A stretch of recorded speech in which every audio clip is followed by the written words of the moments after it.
Hello, everyone, and welcome to the Beard Zone Sports Talk. My name is David. I just got Carlos here tonight. The other two fellas, they're off doing some other stuff this summer. But Carlos, the NBA Finals are now in the books. The Boston Celtics have managed to win their 18th NBA Finals. Jason Tatum finally gets his ring. Congratulations to him. Big win last night, man. 106-88. After game four, Mavericks beat them game four, 122-84. They looked dominant. They just look like they finally got that like surge and that momentum going. But I think the writing was on the wall going into game five. I really do. I think that they were not going to I don't think they were going to get out of Boston with a win at all. Like there was no part of me that was just like, oh, maybe Dallas might pull this off. No, I'm with you. I was being gracious when said this would go 6 games, but Boston was just more dominant lineup. I just think they had everything in their favor. Their GM Stevens was making the right moves of the year. He drafts Tatum, then he drafts Brown, and he made the big trade when they traded Marcus Smart for Drew Holiday, and I think that was kind of put them over. That was a ballsy kind of move for him too, because Marcus Smart was like their defensive guy. He was a good player. Always had the green hair, but number 18 for Boston, they're going to run out of room in the rafters at some point. But it's been 16 years since they won one, so I'm more kind of happy that Al Horford finally won 17 years. The old man's got one, and let's see if he decides he wants to come back another year. I think he should hang it up and leave out a champion and just hang it up.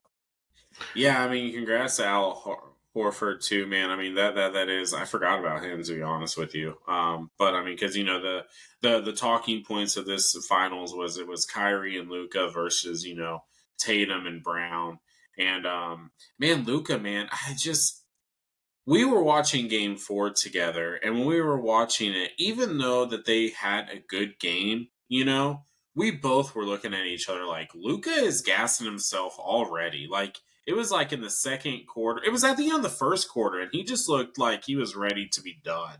They just did not have the stamina to keep up with the Boston Celtics. And I feel like that was kind of the whole thing that entire series. I know that a lot of the media were talking about, the conditioning of Luka and everything else like that. But I think it was just overall, they were just more dominant of a team. They just couldn't match them, talent wise. They had mismatches across the court. And then with Porzingis, coming back, I know that he sat out game four. I'm not too sure. Do you know if he played in game five? I don't remember. Yeah, they didn't need that guy. He said they were just too much for them on there. Luka, we were talking about, he had his face was so red. He looked like Conor McGregor entering the third round of a fight and just gassed. Like, when Conor gets to the third round, you're like, it's probably not going to be good for him because he's a 1 round, 2 round guy. But yeah, I think they just gassed himself out. I think they could have played better, but they really needed. Kyrie didn't have a good game 1, 2, and 5. He played good in game 3 and 4, and they were there on game 3 and won game 4. But then Luka fouls out, and in game 4, that kind of ruined it for him. Or game 3. So Boston's just a better team. The GM's been doing well. The coach, it's just overall, man, that team was 64 win season. Like they were going to be hard to beat. They were just like a train out of control. Yeah, and they won, what was it, like 12 straight playoff games before the loss on game 4. It's so hard for me. I don't ever want to say professional teams are going to throw games, but to look at how dominant they've been, they were right all the way up until game 4, and then the way that they lost in game 4, it just kind of felt like that. Like, are they just losing to go back to Boston and win it in front of their home crowd because they know that they have these guys? Like, it just kind of felt like that they were like, yeah, we'll give them one. Let's win it back in Boston. We talked about this, like, they're watching like game 4, like the owner gets to sell more tickets, the concession money. Like there's just the parking. Like there's so much more revenue there, and they get to win it in front of their fans. I mean, you'd hate to think that the team would do that, but if there was ever a time, it was probably this one because it was a big mismatch. There was no way Dallas was winning this series. No. But I mean, I don't think the owner was too hurt. I don't think he I don't minded think the the owner is extra. complaining at all. No, No, an NBA Finals, another banner to hang up in the rafters, and he got to sell, dude, because they sold out that game, and that those ticket prices were like, I mean, I didn't check, I didn't check SeatGeek or anything like that, but I'm sure that their prices were pretty favorable for the owner's oh pockets. yeah, So.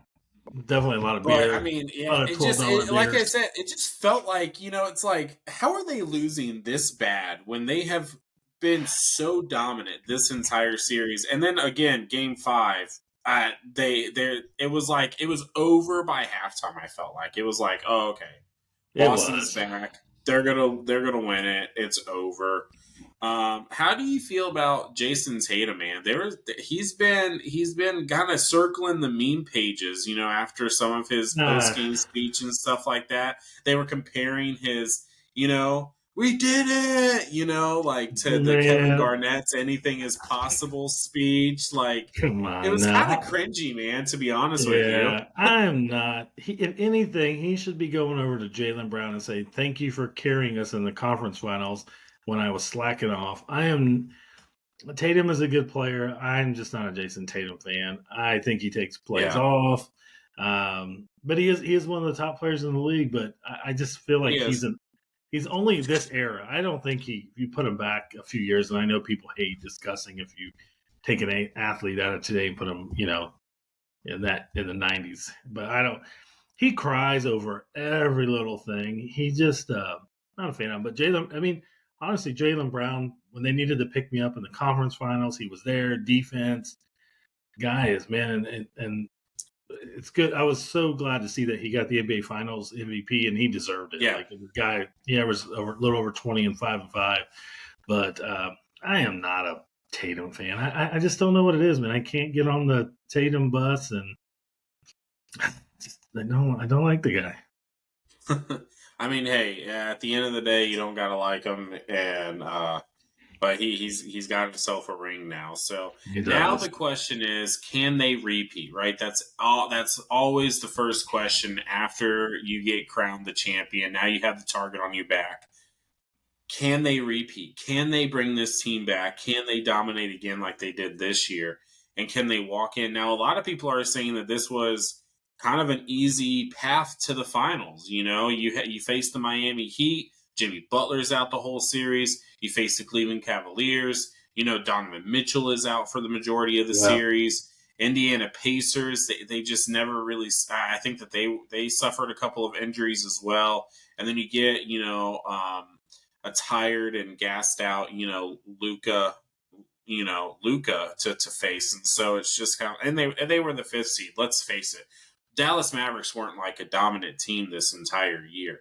They could hang with the best of them, but they weren't the ones that everyone was scared of. So, do you think it was an easy path? I don't know. I hate to say that anything is an easy path because at the end of the day, I mean, it if it was if it's like okay, so if they should have won, if they should have beaten those teams, it's not like they went 7 games. They swept a couple of those teams, so it's like they did what they needed to do.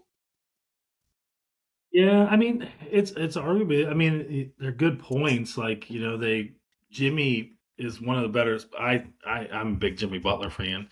So they go through Miami. He's hurt, and then Donovan Mitchell's hurt, and um, kind of yeah. And then they get the Mavs, who they're definitely overmatched, and what worked to get the Mavs there, it just didn't work against the Celtics because their big men can, if they ever screen, they can switch and still cover.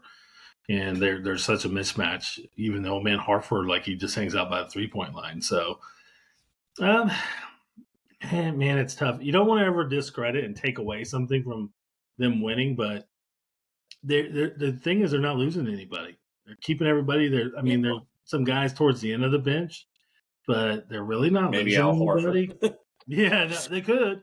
Knowing him, he's coming back. I think he's coming back, but they're really not One losing more year. anybody. And they got a shot at it as long as the hunger's there. It's if you can keep the hunger, because repeating is not easy. They're going to get everybody's best shot. Everybody's going to come at them. The Pacers are going to be that young team that they don't have any fear. Is going to be in there too. We'll have to see what happens in free agency with Miami. Maybe LeBron takes his talents back down there. So, well, I don't think that, because I think he's trying to bring in JJ Redick to LA, and isn't he wanting to be with his son because his son injured? He is. So his son's not going to get drafted, so he's going to go whoever will take his son. So I think that's where with Bronny, that's where he's going to go. And I don't even think Bronny's going to be a good pro. He's short. Like, that's a whole other story. Like, he doesn't fit the mold of, if he would have got some of LeBron's height, it'd be a different story. But we'll see. We'll see with Boston. Like, man, I hate to say they had the easy road, but it's not an easy road because they still got to play. But some key injuries help them along the way. And injuries are part of the game, and that's what a lot of people are going to say. Look at the San Francisco 49ers, man. Look at them 2 years ago in the conference championship against the Philadelphia Eagles. Yeah. And, we all go back to what would have happened if Brock Purdy stayed healthy in that game. Because we saw them come back the next year, healthy roster, and go all the way to the Super Bowl, and unfortunately, lose against the Kansas City Chiefs. But it's the Chiefs. So, but hey, congrats to the Boston Celtics winning the whole thing this year. If you're a Boston fan, go ahead and celebrate. You guys are spoiled up there, man. Like, gosh, man, it's just like it doesn't seem like there's ever a stretch of time where that city just doesn't get champions. So, it's good to be a Boston fan, but. Curious to see people drop in the comments. Do you think they repeat? Yeah, and maybe and see. Like, we'll let see. us know in the comments. Do you think that the Boston Celtics are the team to beat next year, going into next year's season? Obviously, way too early. We're only a day out of this season. But speaking of the San Francisco 49ers, they got some headlines going this week. And it's around a wide receiver. It's around Brandon. It's around Brandon Ayuk. He was caught on FaceTime. I don't want to say caught because he posted on social media, but he was, he posted on social media FaceTiming Jaylen Daniels, the new quarterback of the Washington Commanders, and he was heard quoting, "They don't want me," So, and we all have to assume that he's talking about the San Francisco 49ers. We know that they've been in contract talks. We know that they haven't necessarily seen eye to eye. And, there were some rumors that he might be going to the Pittsburgh Steelers there around draft time. And now he's, eyeing the Washington Commanders to team up with his, his best friend from college, from Arizona State, and that's Jayden Daniels, the quarterback. So they played one season together. Ayuk went on to the NFL. Jayden went on to be with the LSU Tigers. But now we might see a reunion with those two. Yeah, there is history, and I know.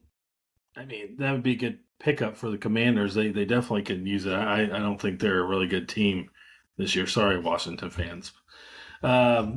I think the question is, we will be covering the NFC East this year. Yeah, this guys, week. You won't. So. Yeah, be careful. They could definitely use him, and there is that history. And those guys stayed in contact through their, when Daniels was in college, and so they have some history. They do have that history together and that friendship. Yeah. The question is where does Ayuk rank? Like, where is he? He has a good season last year. He's 75 catches, over 1,300 yards. The year before, he has 1,000 yards. And then before that, he's 800, 700 yards.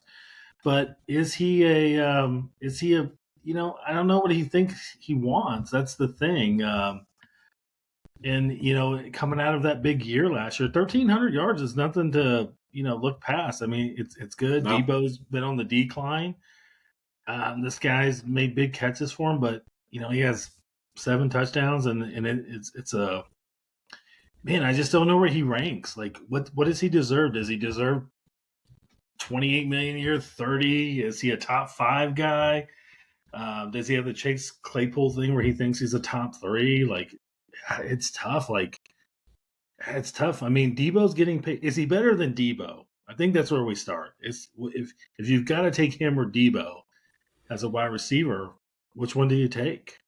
it's hard. It's and I might get a lot of hate because of that, because Debo is Debo, and Debo is fantastic. I mean, but Debo is so good because of the Kyle Shanahan offense. Like, he's such a Swiss Army knife that Kyle Shanahan can use for all of his athletic abilities, and I think that he just uses him, to the fullest. Which, now, granted, if you take Debo and put him into another offense, I don't think that he's a bum. I think that he's still a really good receiver.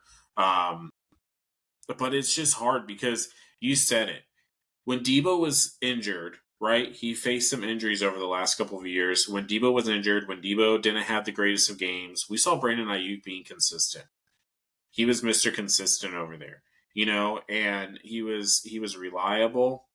And I feel like that he can go to a team that needs a number one and step into that role and have no issues with it.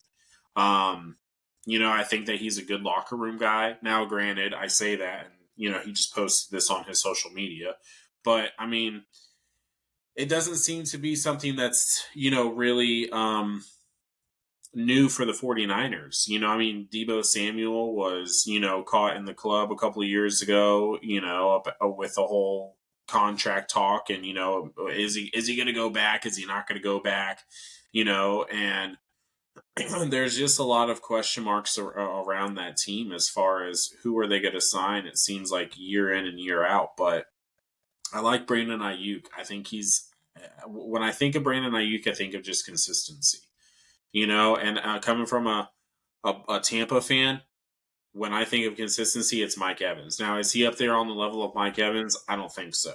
Not there. But I don't think. I think if he were, let's say, if he were to come into the Tampa offense, right, and this is not on the table, but if he were to come into the Tampa offense, as much as I love Chris Godwin, I think he would be the number 2 guy. I really do. I did, because then I put Godwin back in the slot where he's at his best, and then you put Ayuk on the outside. I mean, like, you bring up Mike Evans. Mike Evans only makes $20 million a year, and Ayuk wants more of that. And I take Mike Evans over Ayuk any day of the week.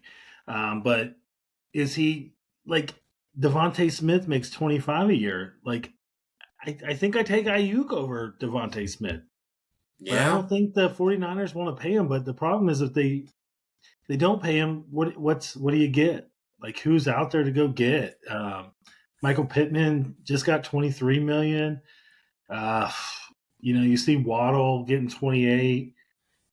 I think Waddle's better than him. Waddle's a different receiver, so when you see the guys that are in that top 5, they're just different. But Calvin Ridley just got 23. So, I mean, I'd probably take Ayuk over Ridley. So he's in this weird category. Like, what do you want? Like, what does he want? What do they want? Well, you got to look at the Washington Commanders. So their number 1 guy is who? Terry McLaurin, right? So Yeah, Terry makes on average about just under 23 a year. Do you take Ayuk over Terry? In my head, I do. I do. Yeah, I think so. So I think that it would be warranted. I want to be surprised if he landed anywhere between the 25 to $30 million range. I think that that's a fair price for a guy like him.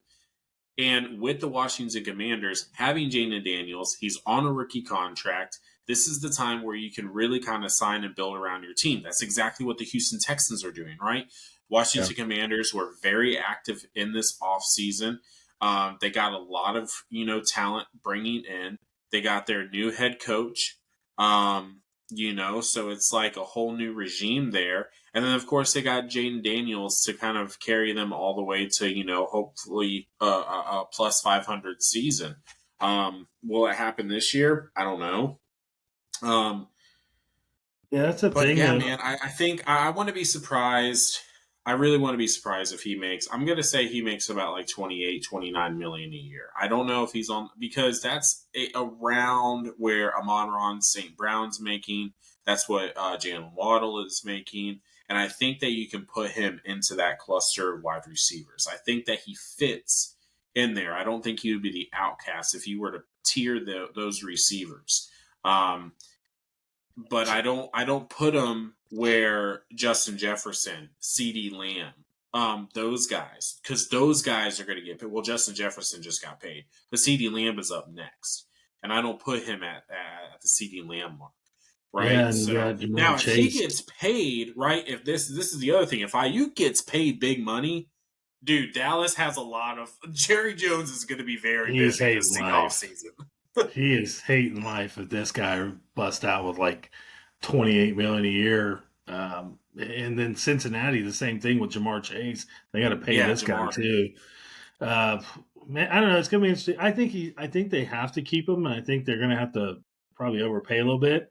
I just don't know if Commanders like it. Kind of makes that's not a bad move of the Commanders. It's just what do you give No. up draft pick wise at that point? They got 45 million in cap, and then like I said, they got Yeah. Daniels under a rookie contract for 5 years, so they've got wiggle room to pay the guy. And it would be a big upgrade for their receiving core. Is just what do you give up? They're gonna want a 2, a 3, a 4. I mean, honestly, they probably should only have to give up like a 4.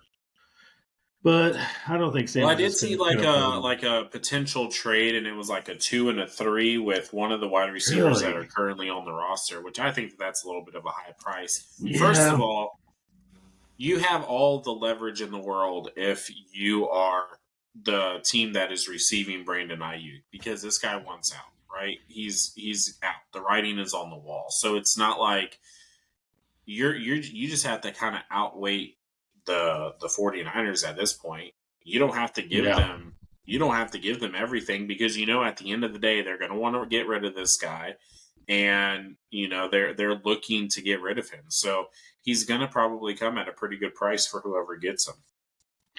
Yeah. I kind of, my gut tells me he stays in San Francisco. They're kind of like, there's nobody else to go get unless they pull off some crazy trade, but I can't imagine that happening. And I think he's going to get, man, I'm going to say he's going to be around that Cooper Cup money, like 26, somewhere around there. And I think he should, it's really going to be the length of the contract and the guarantee. If they And you do think it, he'll stay whatever. with the 49ers? Yeah, because it's going to have to be a front heavy contract because they got Brock Purdy. And they just gave McCaffrey a little bit extra money. Debo's fine for a little bit. If they do it, it'll be a big signing bonus. They got to eat that cap room up early for him. So to sign Purdy, Purdy's going to be, man, he's going to get paid too. That's another guy's going to get 50 million. That's crazy to me. Yeah, Yeah, it's Mr. just Irrelevant. insane Yeah. throwing around Well, these. now the other quarterback that's on the market really quick is Jordan Love. Apparently, they're closing in on a deal. Yeah, yeah, that's Which right. to me, He I'm like, forgot he man, this sat. kind of seems early. But after what he did, his agent did the perfect thing. He was like, you guys went to the NFC division, right? You beat the Dallas Cowboys in Dallas, right? And then they ended up losing to, I think it was the 49ers. But I mean, Jordan Love, man, and they're young there too. Green Bay is They're very really young, young. very young team, and man, I mean, Jordan Love is. They're a team that I'm actually kind of looking forward to watching next year. They really are. I'm, Yeah, I'm they got a good excited to see what they do in the defense. North. Yeah, I think they got the best corner in the league in Alexander too, with Jair. They're They gonna can be. stay healthy, yeah. Yeah, it's gonna be interesting to watch. Be interesting to see where Ayuk ends up, what he's gonna get paid. But I think he's in a good spot though. I think he has more control than the 49ers may think because they're gonna have to pay the guy. Like, Yeah. or trade him. And then if you trade him, who do you have there right. to replace him? I mean, that's 1,300 yards you got to replace. And Debo has been declining. He had the big year, 1,400 yards, and Mr. All World, and ever since then he's just been on the decline. So you can't Yeah. rely on that guy anymore. I mean, you're paying him 23 mil. Yeah. So, well, let us know down there in the comments where you guys think Brandon Ayuk is going. Where would you like to see him land? Do you think that he's going to stay with 49ers? Do you think he'll go elsewhere? Washington Commanders? How much should he get paid? If you were the NFL Yeah. GM of the team receiving Brandon Ayuk, how much would you pay him? Where does he rank amongst your wide receiver tier list? So, but we appreciate you guys. We're going to go ahead and wrap up this episode now.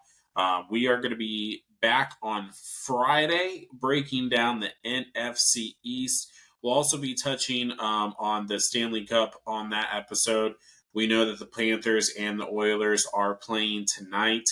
Last I checked, Edmonton was up 1-0. Don't know if that's still the case. But Edmonton had a big win over the Florida Panthers last game 4, like 8-1. It was insane. So Those hockey guys don't go down either. They're not going to let no, them. they Like, don't. there's a lot of pride and toughness, man. Their Oilers they're going to be in a Panthers are going to have to earn it for sure. Yeah. Oh, for sure. So, but we'll see what happens tonight, and we'll definitely cover that on our Friday episode. But we appreciate you guys. Go ahead and hit that like, hit that subscribe button down there. That is the best way to continue to support us and help us grow. Leave those comments down there, and follow us on all of our social media. All the links is in our channel bio as well. So, but we appreciate you guys, and we will see you Friday. Beard Zone out.